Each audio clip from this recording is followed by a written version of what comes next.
مختلفة والصلاة والسلام على سيدنا محمد المصطفى وعلى آله وصحبه ومن تبع رسالته أما بعد.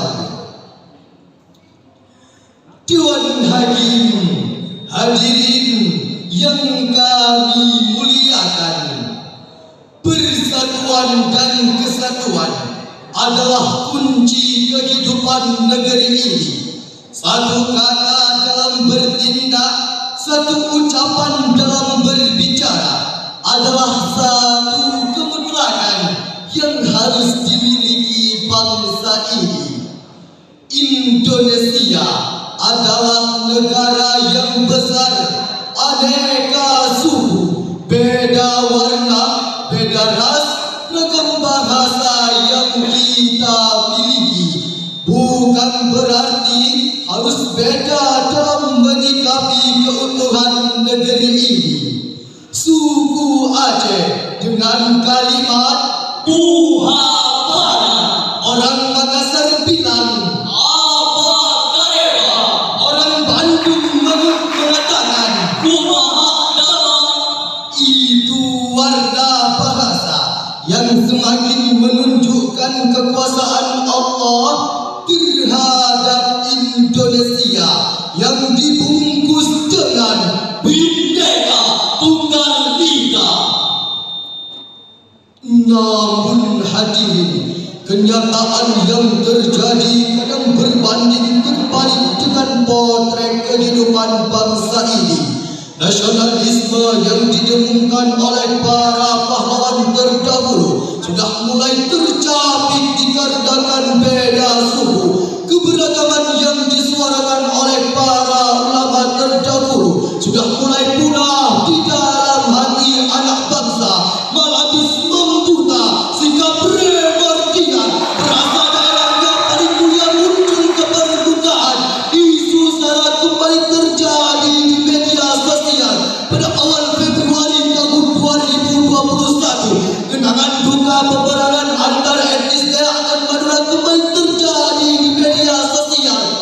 Masih terekam di dalam memori kita hadirin. Pada awal Februari tahun 2021, kenangan duka antara etnis Dayak dan Madura kembali terjadi di Kalimantan. Tepatnya di Kutai Barat, ratusan anak bangsa menghembuskan nafas terakhir di tangan saudaranya sendiri.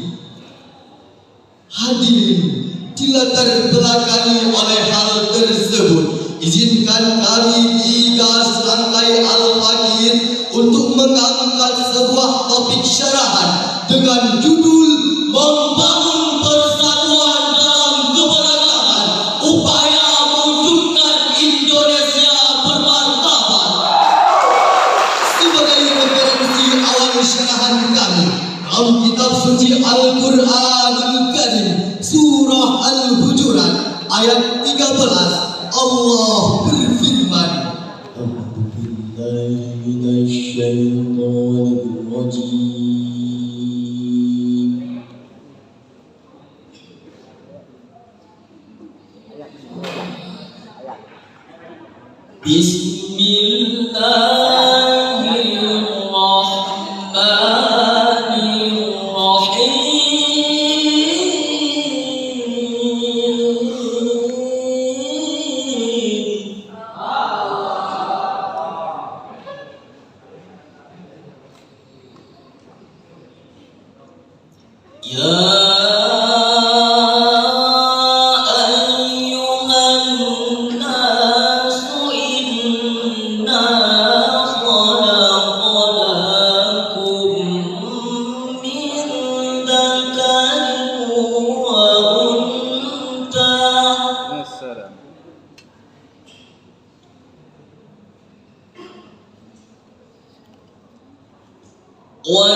Inna akramakum 'indallahi atqakum. Inna Allaha 'alimun khabir.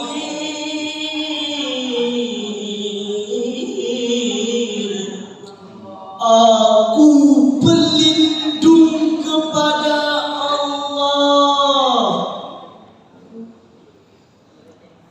dari godaan syaitan yang terkutuk dengan menyebut nama Allah yang Maha Pengasih, Maha Penyayang. Wahai manusia, sungguh kami telah menciptakan kamu dari seorang laki-laki dan seorang perempuan. Kemudian kami jadikan kamu berbangsa-bangsa dan bersuku-suku agar kamu saling kenal mengenal. Sungguh yang paling mulia di antara kamu di sisi Allah ialah orang yang paling bertakwa. Sungguh Allah Maha Mengetahui, Maha Teliti. Majelis Hakim, hadirin kompetitor Syarihul Quran yang kami muliakan, Imam Ibnu Jarir At-Tabari dalam tafsir Jami'ul Bayan in Ta'wilil Quran juz 21 halaman 386. Imam Shalih Hasan Khan dalam tafsirnya Fathul Bayan Imaqasidil Quran jilid ke-13 halaman 153, dan Imam Jalaluddin As-Sayuti dalam tafsirnya Jalalan halaman 687. Mereka menafsirkan kalimat ta'arafu dalam ayat tadi dengan narasi yang sama, yakni lita'arafu ay ya'rifa ba'dukum ba'da fin nasabi. Artinya supaya mengenal oleh sebagian di antara kamu dengan yang lainnya dalam garis keturunan. Hadirin, asbabun nuzul dari ayat tadi yang diriwayatkan oleh Abu Mulaika saat terjadinya Fathul Mekah pada tahun 8 Hijriah. Rasul telah mengutus Bilal bin Rabah untuk mengumandangkan azan. Lalu Haris bin Hisham pun berkata, Rasul tidak pernah menemukan orang azan kecuali burung gagak hitam ini. Kalimat burung gagak hitam ini adalah ejekan kepada Bilal karena warna kulitnya. Lalu turunlah ayat yang dibacakan tadi sebagai penegasan kemuliaan manusia di sisi Allah karena takwanya. Namun hadirin, yang lebih menyayat hati kita adalah penindasan Muslim Uighur tanpa dosa, korban berhamburan, nyawa melayang tak bermakna, Muslim yang dipaksa keluar dari agamanya, anak-anak usia balita dipaksa berpakaian tradisional Tiongkok, mengkonsumsi makanan haram, sujud dan beribadah kepada patung Konfusius dengan cara yang sadis, tragis dan ekstremis. Bayangkan hadirin, mereka ditahan di balik tembok besar, tangannya dibakar, kulitnya disetrika, disiksa dan dianiaya, hilang rasa dan asa. Hidup yang tidak mulia di mana multikultural Indonesia. Hadirin, Lebih jelasnya lagi, mari kita dengarkan firman Allah dalam kitab suci Al-Quranul Karim, surah Ali Imran ayat 103. Allah berfirman,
dan berpegang teguhlah kamu semuanya pada tali agama Allah,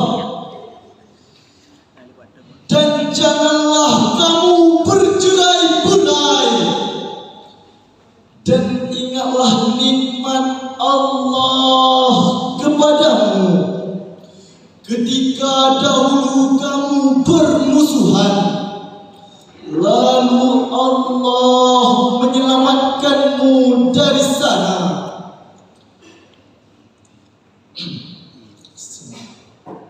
Sehingga dengan karunia-Nya kamu menjadi bersaudara. Sedangkan ketika itu kamu berada di tepi jurang neraka, lalu Allah menyelamatkanmu dari sana. Demikianlah Allah menerangkan ayat-ayat-Nya kepadamu agar kamu mendapat petunjuk. Maha benar Allah atas segala firman-Nya. Tuan Hakim, hadirin isi syurga yang kami muliakan, uraian tersebut mengisyaratkan kepada kita bahwa negeri ini indah karena persaudaraan. Nusantara ini berkah karena keberagaman. Tidak mungkin kita sama, satu penampilan, satu selera, dan satu budaya. Indahnya multikultural Indonesia. Tidaklah keliru jika Indonesia disebut dengan salah satu laboratorium kehidupan di dunia. Demikian syarahan yang dapat kami sampaikan. Kesimpulannya ialah, pertama, keberagaman adalah sebuah keniscayaan dalam kehidupan umat Islam. Perbedaan harus memicu lahirnya rasa ingin bersaudara dengan cara mengenal antar sesama. Demikian syarahan kami. Kami tutup dengan sebuah syair. Hidup pemulihan haruslah persatuan untuk tegakkan